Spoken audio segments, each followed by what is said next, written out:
Osteoarthritis. Osteo bones को कहा जाता है और आर्थराइटिस जॉइंट्स के अंदर स्वेलिंग, इन्फ्लेमेशन और सवेयर किस्म के पेन को कहते हैं। जॉइंट्स के गिर्द मसल्स और टिश्यूज की ब्रेक डाउन होना स्टार्ट हो जाती है जो कि सवेयर किस्म का पेन प्रोड्यूस करती हैं। बोन्स के ऊपर एक कवरिंग लेयर होती है जिनको बोन कार्टिलेज कहा जाता है। इस इमेज में ब्लू कलर की लेयर बोन कार्टिलेज है। ये बोन कार्टिलेज जॉइंट को लुब्रिकेट रखती है और दो बोन्स को आपस में मिलने नहीं देती। जब ये कार्टिलेज डैमेज हो जाती हैं या रेपिटेटिव मूवमेंट्स की वजह से खत्म हो जाती हैं तो इन दो बोन्स के दरमियान गैप खत्म हो जाता है। बोन कार्टिलेज खत्म होने की वजह से ये बोन्स आपस में टकराती हैं तो जॉइंट्स के अंदर स्वेलिंग, इन्फ्लेमेशन और रेडनेस प्रोड्यूस होती हैं। इस कंडीशन को ओस्टियोआर्थराइटिस कहा जाता है। ओस्टियोआर्थराइटिस बॉडी के डिफरेंट जॉइंट्स को इफेक्ट कर सकती है। फॉर एग्जांपल ये हमारे hip joint, knee joint, ankle joint और शोल्डर जॉइंट को सबसे ज्यादा इफेक्ट करती है। इसके अलावा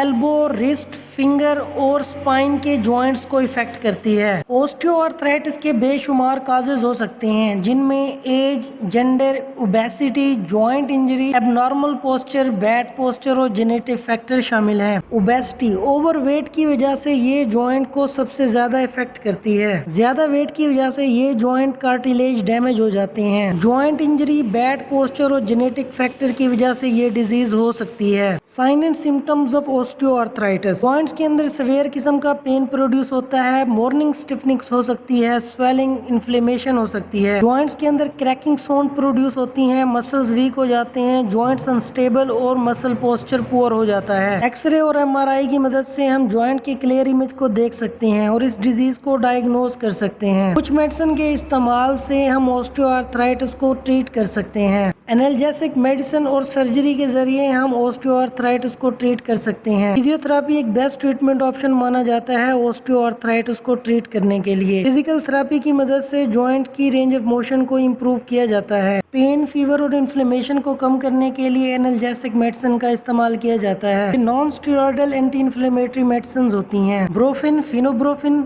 डिस्प्रोफिन और मैकप्रोफिन शामिल हैं। ये 200 to 400 mg इजीली अवेलेबल होती हैं और दिन में 3 बार इस्तेमाल की जाती हैं। Naproxen non steroidal anti inflammatory medications हैं। ये जॉइंट्स के अंदर इन्फ्लेमेशन, रेडनेस और जॉइंट स्टिफनेस को कम करने के लिए इस्तेमाल की जाती हैं। इनके कुछ ब्रांड नेम हैं जिनमें प्रोक्सन, नेप्रोक्सोन और फ्लेक्सन शामिल हैं। ये मेडिसिन दिन में 2 बार इस्तेमाल की जाती हैं ताकि स्टिफनेस को खत्म किया जा सके। Oxicam non steroidal anti inflammatory drugs है जो जॉइंट स्टिफनेस, टेंडरनेस और स्वेलिंग को खत्म करती हैं। इनके ब्रांड नेम में ब्रिक्सन, रॉक्सिकैम, फेल्डन शामिल हैं। ये दिन में 2 बार इस्तेमाल की जाती हैं ताकि पेन को, स्वेलिंग को, टेंडरनेस को खत्म किया जा सके। पेन की सेवेरिटी को खत्म करने के लिए डेक्लोफेनेक सोडियम का इस्तेमाल किया जाता है। कैटाफ्रेम, वोल्ट्रॉल और वोरन का इस्तेमाल किया जाता है तो 250 to 50 mg इजीली अवेलेबल होती हैं। विटामिन्स, न्यूट्रिएंट्स की कमी को पूरा करने के लिए मल्टीविटामिन का इस्तेमाल किया जाता है। इनके ब्रांड नेम में सेंट्रम, ज्वाइंडी, सुप्राडीन, थेराग्राम, कैमवेट, यूनिकैप, एमवेट, वाइडलाइन, इवियोन, विटामिन ई शामिल हैं। ये मेडिसिन दिन में 1 बार इस्तेमाल की जाती हैं ताकि विटामिन की कमी को पूरा किया जा सके। वीडियो इन्फॉर्मेटिव पर्पस के लिए बनाई गई है। अगर आप ऐसी इन्फॉर्मेटिव वीडियोस देखना चाहते हैं तो हमारे इस चैनल मेडिक्स हॉस्पिटल को सब्सक्राइब करें।